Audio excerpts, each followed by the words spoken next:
네, 안녕하세요. NC소프트 상한가 이후로 시장에서 NFT 대체 불가 토큰이 굉장히 큰 주목을 받고 있죠. 그래서 저 역시도 이 부분에 대해서 심상치 않기 때문에 한번 차트들을 둘러보고 또 관련된 내용들을 한번 검색을 해봤네요. 자, 일단 게임상에서 뭐 다 아시겠지만 게임상에서 거래가 되는 화폐를 이제 진짜 화폐식으로 쓸 수 있는 가상화폐로 쓸 수 있는 그런 시스템이 적용이 된다는 거죠. 그래서 대표적으로 NC소프트의 그 게임 머니가 실제로 많이 거래가 되고 있잖아요. 그런 부분 때문에 주목을 받았다라고 볼 수 있는데 참 이게 참 의미가 있는 것이 무엇이냐면 이제 어떤 식으로 발전할지 모른다는 거죠. 그러니까 미래 가치성이 있다 없다 있다는 거죠. 재료만으로는요. 그러나 이제 한편으로는 물음표를 띄웁니다. 게임머니인데 그래봤자 게임머니인데 이 게임을 사용하는 사용자가 몇이나 되냐 실제로 얼마나 될까 이런 부분에 의구심을 품는 거죠. 그래서 제가 보아도 유저가 늘어나지 않는 이상 성장에는 제한이 있다. 결국 게임이라는 건 과금을 시켜야 되는 것이고 소비자에게 소비자가 재미있어서 신규 유입자가 들어오면 의미가 있는 거잖아요. 그런데 NC소프트 게임의 신규 유입자가 계속 들어올 거라는 그러한 보장이나 당장 그러한 계획을 보았을 때는 미지수인 거죠. 그래서 이 상한가에 의문을 많이 품었습니다, 사람들이.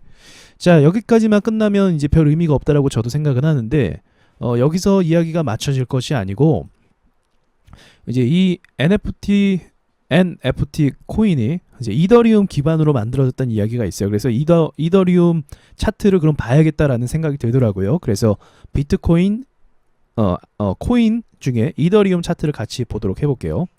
자, 이게 이더리움 차트입니다, 여러분. 그 외에 이제 비트코인 있고, 그 다음에 그 외에 알트코인들. 자, 중요한 건 먼저 비트코인이 가면 전체 코인들이 다 간다는 거 아시죠? 예, 얘가 대장입니다. 근데 비트코인 차트가 일단 좋아요. 어떤 부분에서 좋냐? 먼저 고점 찍고 조정 충분히 보낸 다음에, 그 다음에 한번 때렸다가 밀리고 다시 가려고 하는 양상, 이것이 굉장히 의미가 있는 거죠. 저항대에서 어떻게 나와야 되죠? 큰 폭 하락 저항을 맞았기 때문에 또 끝물이라고 판단되면 여기서 강하게 던집니다. 이제 판단을 합니다. 그런데 많이 던지지 않고 버티고 오히려 가려고 하는 그림이 굉장히 의미가 있다는 거죠. 이더리움은요 이미 신고가 행진을 가고 있습니다. 이것도 굉장한 의미가 있는 거죠. 자, 이더리움 흐름을 보자고 하면 비트코인과 조금 다르게 변동성이 그렇게 강하지는 않아요. 이거 같은 경우는. 근데 이제 의미가 있는 건 무엇이냐면 신고가가 주는 상징은 무엇이죠? 이 신고가가 준 상징? 어디까지 오를지 모른다. 이걸 모른다는 거예요. 어디까지 이제 오를까? 신고가는 굉장한 힘을 가지고 있습니다. 그래서 여러 가지를 상징하는데 이건 역시도 원, 투, 그 다음 돌파기 때문에 굉장히 의미 있는 돌파가 되고 있다는 거예요. 그러니까 이더리움 차트가 대시세를 지금 만들 수 있다라는 전제가 있다면 오히려 각도가 가파르면 좀 의구심이 들 수가 있는데 이제 상승 초입이기 때문에 계속적으로 간다라는 전제로 NFT 코인을 보자고 하면 그 코인의 가치가 더 올라갈 가능성이 굉장히 높은 거죠. 그래서 비트코인과 묶어서 보자고 하면 차트들도 이제 많은 부분들이 오름세를 나타나고 있긴 하지만 이제 게임 업계가 이 흐름에 맞춰서 NFT 코인으로 전체적으로 흐름을 바꿔온다고 하면은 단기간에 많은 투자자들의 관심과 이목을 충분히 끌 수 있다라고 볼 수 있는 거지. 안 그래도 최근에 인플레이션 이슈가 많이 들고 있는 와중에 인플레이션이 주는 문제가 무엇입니까? 화폐 가치의 하락이죠. 그리고 물가 상승으로 인한 여러 가지 자산 가치가 상승한다는 거죠. 그러면 화폐 가치가 하락함에 따라서 물가가 오르는 건데 이것을 방어해주는 다른 대체 화폐를 찾을 수 있을 만한 재료도 충분히 된다는 거죠. 그런 관점에서 비트코인도 의미가 있는 재료를 가지고 있는 겁니다. 왜냐하면 인플레이션 지금 한국만의 문제가 절대 아니기 때문에 그래요. 지금 전 세계의 문제입니다.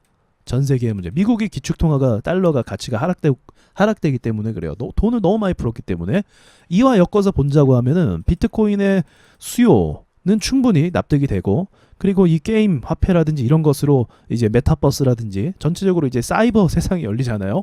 네. 사이버 세상으로 우리가 들어가게 되면 이 사이버 세상에서 여러 가지 어떤 돈이나 그런 가치가 오른다는 것에 무게 중심을 둘 수가 있는 거예요. 이 인플레랑도 또 엮일 수가 있다라는 거죠.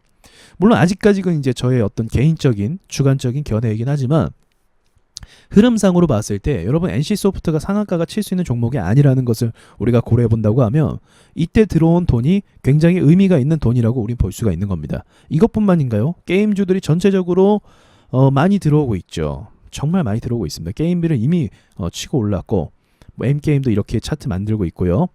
단알 결제 시스템이죠.